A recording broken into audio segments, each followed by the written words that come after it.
Hey Jason, we're going to be rebuilding your 4L80E today, so I wanted to give you a quick rundown of everything we're going to be doing with the transmission, all the parts we're going to be installing so you know what's happening. For everybody else watching, this is going into a 1968 Chevelle. It's going to be in behind an LS3, making about 600 to 650 horsepower or so, and be used in a street application. So part-time driver, cruiser, show car, and fun vehicle. It will not be taken down the track. It has regular street tires and a 331 rear gear ratio.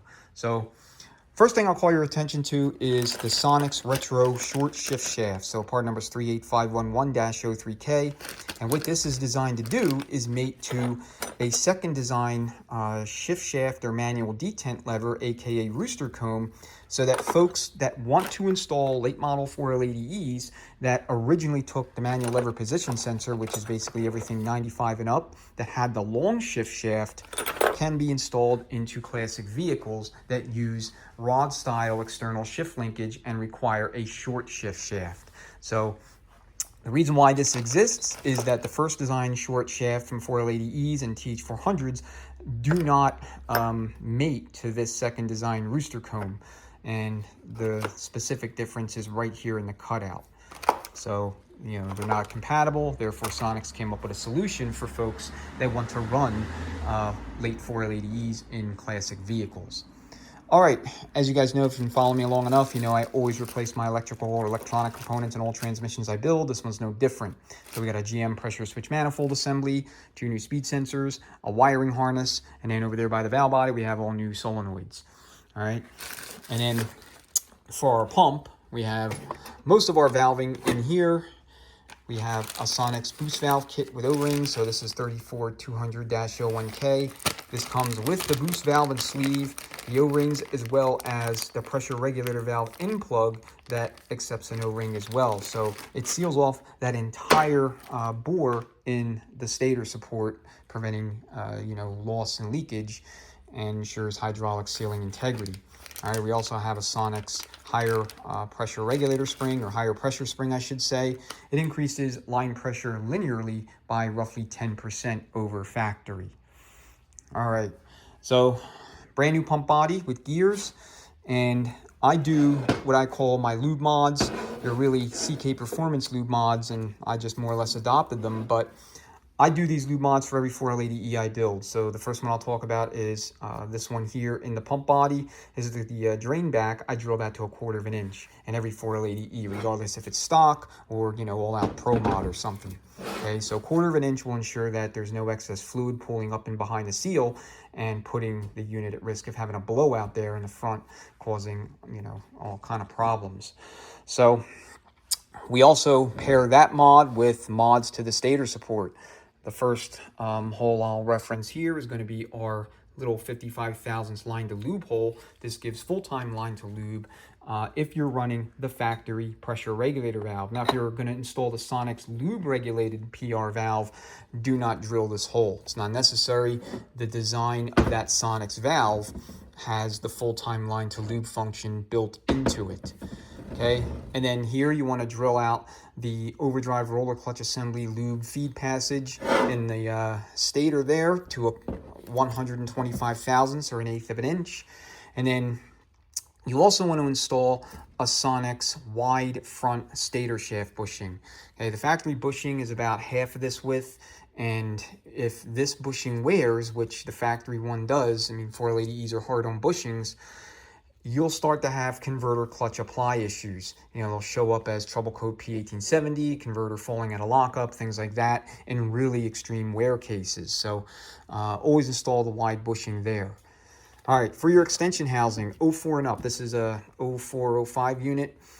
The outer diameter changed. They made it a little bit larger here for the bushing, and consequently the inner diameter in the extension housing. And this bushing, which is a Durabond bushing 34005F, that does not come in your standard bushing kit for 4L80Es, so you have to purchase it separately. All right. From a low reverse perspective, we shore up any weaknesses there with a Sonics billet low reverse servo piston.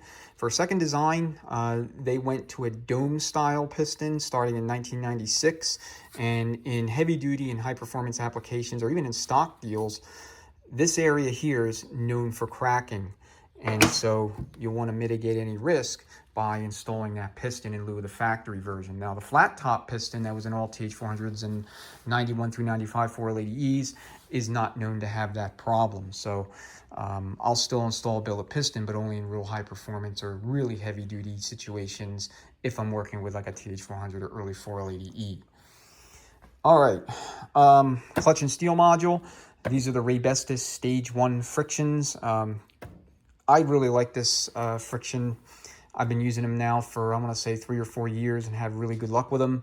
So I like them because they're a great combination of holding power and fluid absorption. So you kind of get the best of both worlds in a mostly street-driven application like this one, but they're also designed for, you know, higher horsepower, higher torque applications. All right, what else do I want to say, if anything, about the pump? I don't think so. We have the resurfaced stator here. This was warped by 0.02 of an inch, and you may have seen on Facebook my little video showing a 2 thou feeler gauge going under the straight edge. Most of these need resurfacing. This pump was no different. All right, moving on down the line, we got the forward drum here. And notice we have an Omega wide bushing installed. That's Omega machine. And I run this in all 480Es now. The factory bushing is, again, about half the width. And it does not stabilize the overdrive planetary carrier's journal nearly as effectively as the wide bushing. So, let's see if I can fit this in here. I have to dunk these planets in fluid, so they're dry, and that's why it's not cooperating. I'll do it later. But bottom line is, that bushing is, I want to say, $10. It's definitely worth it. All right, another thing I've been doing lately is running the 480E high temp sealing ring kit from Transgo. These are all scarf cut sealing rings. They come with the rings for the input shaft, the stator shaft, and the center support. And scarf cut sealing rings are going to be the best design for anything high performance, high RPM, and high temp.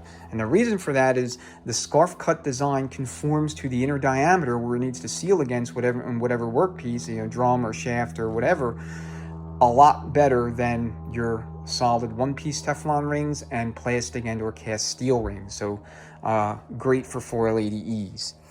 All right, new one-way assemblies. This is the late style overdrive roller clutch, intermediate 34 element heavy duty sprag, and then low roller clutch assembly. So always replace your one-way assemblies as well as your bonded pistons. So here's our coast clutch and our forward piston, and then we're going to be doing a TH400 direct clutch piston with high rate return springs, which should be in later today or tomorrow. Them and the deep pan that the customer ordered are the only parts I don't yet have in at the filming of this little video here. All right, moving on down the line, we have the Sonex forward heavy duty clutch hub. I use this in pretty much all my high performance builds or heavy duty. It's a great piece. So it accepts a bearing, and that bearing goes right here in place of the plastic thrust washer. And then on the inboard position, you still run your factory Babbitt style thrust washer. I got to clean this off, still have some packing grease on it and whatnot. But this and the TCS billet steel dual bearing hub are both really great options. All right, so for our intermediate clutch, we're going to be running a Sonex heavy-duty backing plate along with a Chrysler A518 forward clutch selective snap ring for the clutch itself. And this is 88 thousandths. You're going to find yourself using either the 75 thou or the 88 thou version in 480Es. And if you're doing anything real high RPM, you want your clearance to be somewhere between 50 and 75 thousandths, 85 on the high end. Any more than that, it could be construed as excessive, but that's what I try to target. We're going to pair that with a heavy-duty retainer from my TH400 in lieu of the 480E stamped sheet metal style retainer for our return spring assembly, because the latter likes to bend and warp, especially, again, under high power, high line pressure, heavy-duty or high-performance situations. All right, what else? Direct drum. So anytime you have a lot of RPMs, it's going to see, some racing or whatever, you want to drill a 55 to 65 thousand supplementary bleed orifice here in the drum. And I always drill it 180 out from the factory orifice capsule, but it's not necessary. I mean, you can literally put it right next to it. It wouldn't make a difference. It wouldn't harm anything. So there's what it looks like on the other side. Okay, nice and easy. Just use a hand drill and a 55 thou bit, and you'll be good to go. Okay, new bands, Coast band, that's the wider version. Sometime either 1999 or 2001, I always get that change year mixed up with these bands.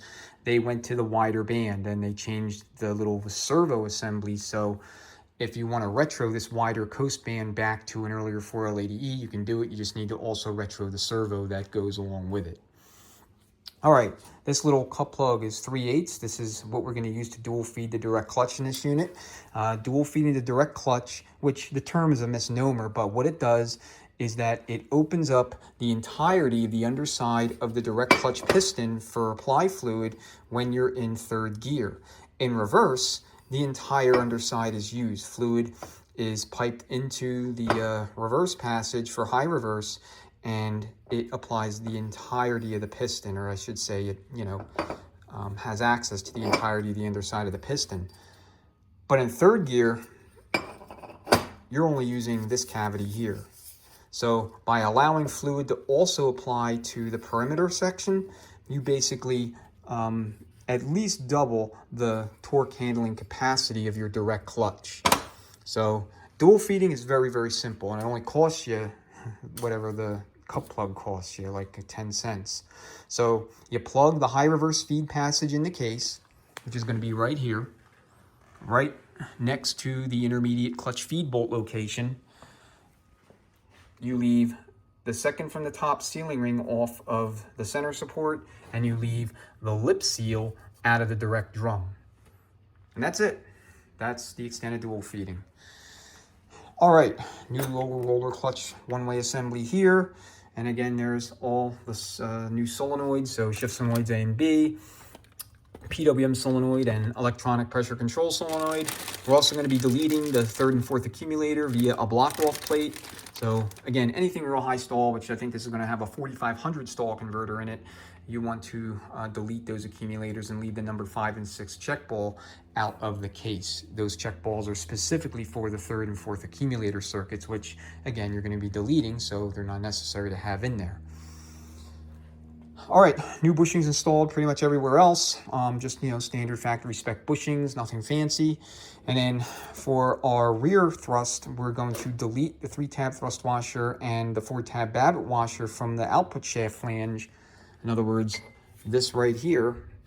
And we are going to replace those things with a TH350 pump bearing, which installs into the case just like this, along with whatever combination of shims gets us between 8 and 12 thousandths worth of end play. So I rollerize the rear of the case on every 4L80E and TH400 I build. It's a great upgrade, and again, it costs you, maybe 15 or 20 bucks if you're buying this entire kit. Sonics also makes a kit, and it comes with the bushing. So I'm using a TH400 bushing in the rear of the case. That will protrude into the case a little bit to locate the bearing. And I think that's what Sonics provides, or maybe they provide their no-walk bushing, I'm not sure. But either way, that's how you rollerize the rear of the case, very simple. All right, I'm gonna step back a little bit, trying to see if there's anything else that I may have missed. I don't think so. We got new pump gears. Yeah, just the direct clutch return springs. They're still pending receipt, and the deep pan. So here's the case itself. We're not going to be painting this one. It cleaned up very nicely in the jet wash. So this is, how it looks. And there's all the old bushings. So you'll need a blind hole puller set to make the job of removing these bushings nice and efficient. As you can see, they're all intact. I don't use chisels and punches anymore unless I absolutely have to. So anyway, that is a summation of the build. So Jason, thank you so much for the opportunity, man. Greatly appreciate it. And for everyone else watching, if you have any questions, comments, just go ahead and leave them below. Otherwise, enjoy the rest of your day or evening, and hope to see you again soon.